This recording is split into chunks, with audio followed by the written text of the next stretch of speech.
ಮುಗಿಸುವ ಮುನ್ನವೇ ಮತ್ತೊಂದು ಘಟನೆ ಆಗಿದೆ. ಫಾರೂಕ್ ಅವರೇ ಸ್ಟೇಜ್ಗೆ. ಸಿದ್ದರಾಮಯ್ಯ ಸರ್ಕಾರ ಬಂದ ಮೇಲೆ ಮುಸ್ಲಿಮರಿಗೆ ಭಯನೇ ಇಲ್ಲದಂತಾಗಿದೆ. ಏನು ಮಾಡಿದ್ರು ನಡೆಯುತ್ತೆ ಅನ್ನೋ ಮನೋಭಾವ ಆ ಧರ್ಮದವರಿಗೆ ಬಂದುಬಿಟ್ಟಿದೆ. ನಾವು ರಾಜ್ಯದಲ್ಲಿ ಇದೀವಾ ಅಥವಾ ಪಾಕಿಸ್ತಾನದಲ್ಲಿ ಇದೀವಾ ಅಂತ ಅನ್ನಿಸ್ತಾ ಇದೆ. ನಮ್ಮ ರಾಜ್ಯದಲ್ಲಿ ನಮ್ಮ ದೇಶದಲ್ಲಿ ನಮಗೇ ನೆಮ್ಮದಿ ಇಲ್ವಾ?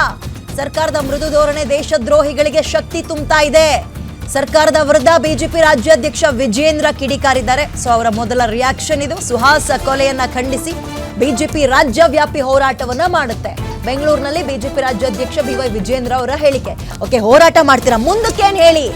ಹೋರಾಟ ಮಾಡ್ತೀರಾ, ಅವ್ರ ಮನೆಗೆ ಹೋಗ್ತೀರಾ, ಸೂತ್ಕದಲ್ಲಿ ನೀವು ಕೂಡ ಪಾಲ್ಗೊಳ್ತೀರಾ, 2 ದಿನ ಇರ್ತೀರಾ, ಹಣಕಾಸಿನ ನೆರವು ಕೊಡ್ತೀರಾ, ಮುಂದಕ್ಕೇನು? ಹಾಗಾದ್ರೆ ಮುಂದಕ್ಕೆ ಯಾರು ಹತ್ಯೆ ಮಾಡಿದಾರಲ್ಲ ಅವರದ್ದು ಕೈ ಚಾಚ್ತೀರಾ ತಮ್ಮ ಮತಕ್ಕೋಸ್ಕರ. ಇಂಥ ಸೋಗಲಾಡಿತನ ಬಿಟ್ಬಿಟ್ಟು ಪ್ರತಿಯೊಬ್ಬ ಹಿಂದೂ ಕಾರ್ಯಕರ್ತರ ಜೊತೆ ನಿಮ್ಮ ಅಡ್ಜಸ್ಟ್ಮೆಂಟ್ ರಾಜಕಾರಣಗಳನ್ನ ಬಿಟ್ಟು ಹಿಂದೂ ಕಾರ್ಯಕರ್ತರ ನಿಲ್ಲಕ್ಕೆ ಕೆಲಸ ಮಾಡಬೇಕು. ಒಂದ್ ಸೆಕೆಂಡ್, ಏನ್ ಹೇಳಿದಾರೆ ಕೇಳಿಸ್ಕೊಳ್ಳೋಣ. ಇದನ್ನೂ ಕೂಡ ಹಿಂದೂ ಕಾರ್ಯಕರ್ತ ಸುಹಾಸ್ ಅವರ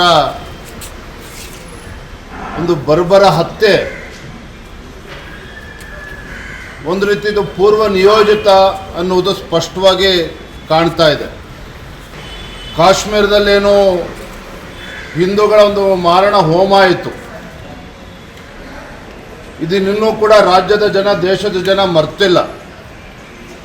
ಇದರ ನಡುವೆನೇ ರಾಜ್ಯದ ಜನ ಅದನ್ನು ಮರೆಯುವ ಮುಂಚಿತವಾಗಿಯೇ ಈ ರೀತಿ ಒಂದು ಹಿಂದೂ ಕಾರ್ಯಕರ್ತನ ಬರ್ಬರ ಹತ್ಯೆ ಆಗಿರ್ತಕ್ಕಂಥದ್ದು ಖಂಡನೀಯ. ಎಲ್ಲೋ ಒಂದು ಕಡೆ ರಾಜ್ಯದಲ್ಲಿ ಸಿದ್ದರಾಮಯ್ಯ ನೇತೃತ್ವದ ಕಾಂಗ್ರೆಸ್ ಸರ್ಕಾರ ಬಂದ ನಂತರದಲ್ಲಿ ಇಂಥ ದೇಶದ್ರೋಹಿಗಳಿಗೆ, ಕೊಲೆಗಡಕರಿಗೆ ಏನು ಮಾಡಿದ್ರು ನಡೀತದೆ ಅನ್ನೋ ಒಂದು ಆತ್ಮವಿಶ್ವಾಸ ಹೆಚ್ಚಾಗಿರುವ ಪರಿಣಾಮವಾಗಿಯೇ ಪದೇ ಪದೇ ಈ ರೀತಿ ಕೃತ್ಯಗಳು ನಡೀತಾ ಇದೆ. ಹಿಂದೂ ಕಾರ್ಯಕರ್ತರ ಹತ್ಯೆ ನಡೀತಾ ಇದೆ. ಹಿಂದೂ ಸಂಘಟನೆಗಳನ್ನು ಬೆದರಿಸ್ತಕ್ಕಂಥ ಕೆಲಸ ಆಗ್ತಾ ಇದೆ. ಹಿಂದೂ ಮುಖಂಡರ, ಕಾರ್ಯಕರ್ತರ ಕಗ್ಗಲೆ ನಿರಂತರವಾಗಿ ಕರ್ನಾಟಕ ರಾಜ್ಯದಲ್ಲಿ ನಡೀತಾ ಇದೆ.